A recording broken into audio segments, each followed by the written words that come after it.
Nobody laughed. They told me it was water-based. You also have no idea how difficult it was not to just, Caesar Romero all of this. I don't even look like Danhausen. I look like pervert Mickey Mouse. But I had to, you know what I mean? It's October and there's a new Silent Hill game out. This is the first Halloween in a while that I'm actually excited to do something. But with the previously mentioned brand new Silent Hill remake out, it's time to talk about one of the aspects of the original Silent Hill 2 that I feel like a lot of people overlook. It's commonly discussed nowadays that Silent Hill 3 largely reflects the horror that is being a woman in the 21st century. The religious control, the forced pregnancy, and everything else in that game all revolves around exaggerated manifestations of the scariest things for a woman in this day and age. I mean, it's no coincidence that the game opens up with you being chased by an older man through a mall. Of course, that older man turns out to be Douglas, and we all love Douglas, he's chill. But still, the first non-dream sequence cutscene is a scene of stranger danger. And I'm sure when that game is inevitably remade the same way Silent Hill 2 was, everyone online will be totally normal and receptive about those themes. But what a lot of people don't talk about is how Silent Hill 2 is the perfect inverse of those themes, and here's why.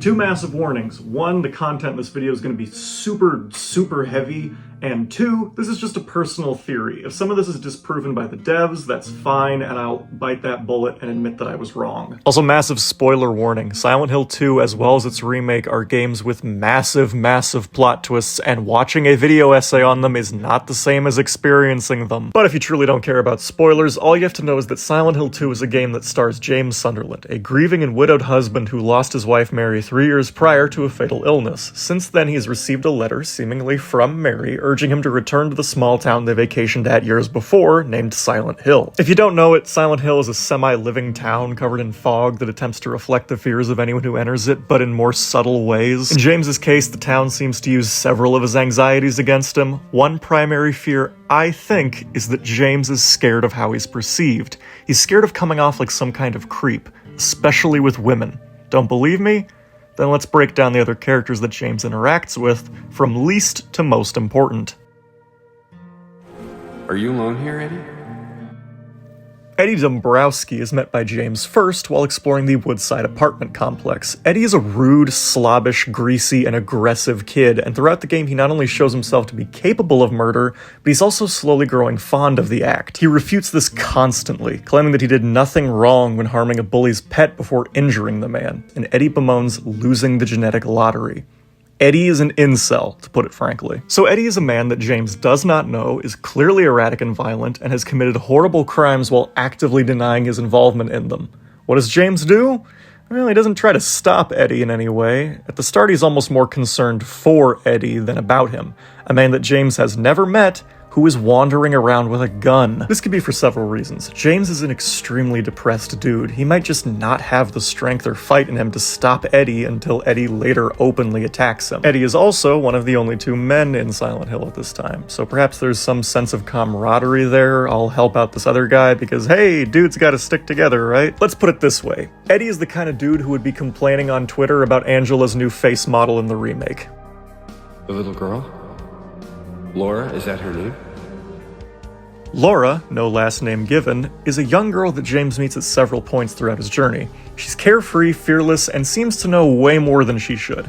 She's also very annoying. Whenever Laura is having some form of outburst or tantrum, James looks around anxiously. In that brief moment, almost like he's fearing he'll be seen as a man scaring a little girl who he has no connection to. I feel like a lot of people with anxiety have the same issue, where you round the corner at a grocery store and there's just a kid there and they try to talk to you and you just shut down because you don't want to be seen as a creep talking to a random kid.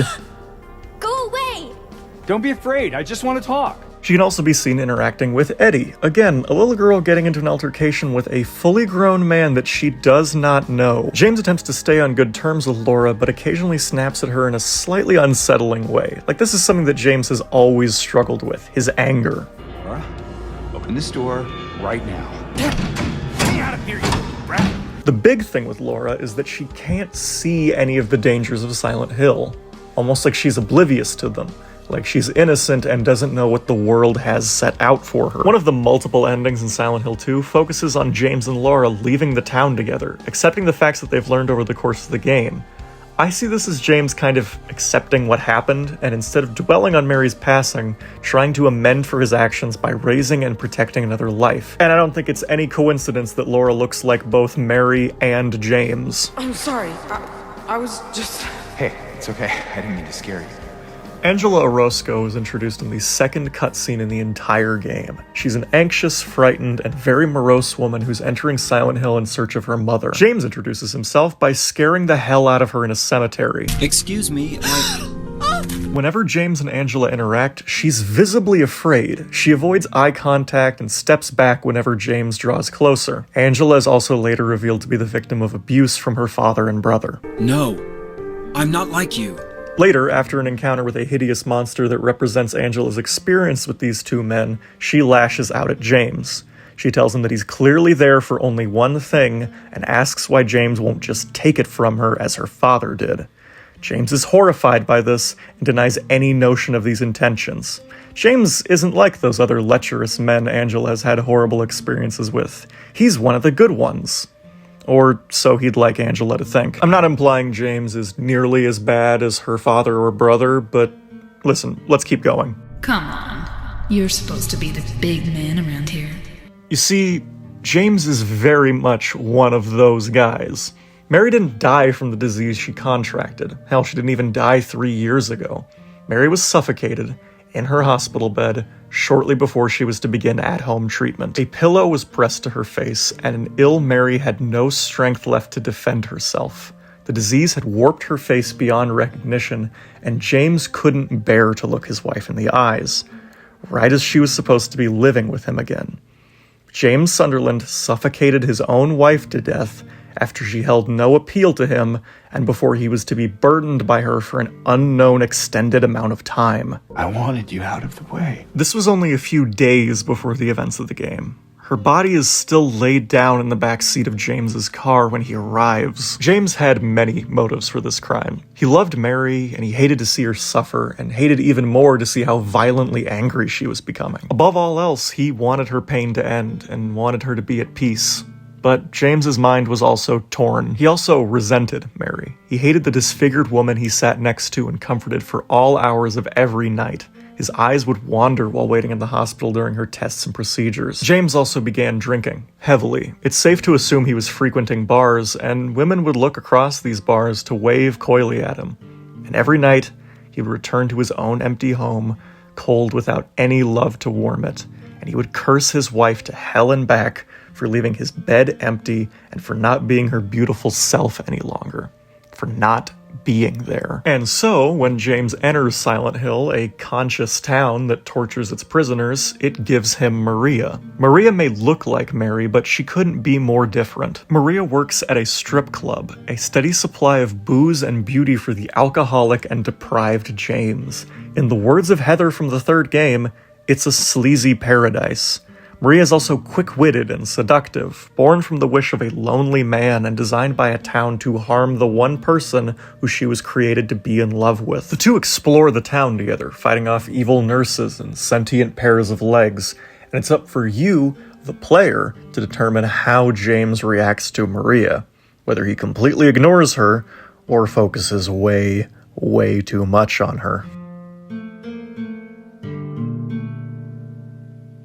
James does regret his actions. I'm not positing that he's some kind of irredeemable monster, but I am stating the simple fact that he is one of those men that Angela, Laura, Mary, and Maria all should be very wary of. He is the kind of man who would let another clearly dangerous man walk past him and continue talking to a kid.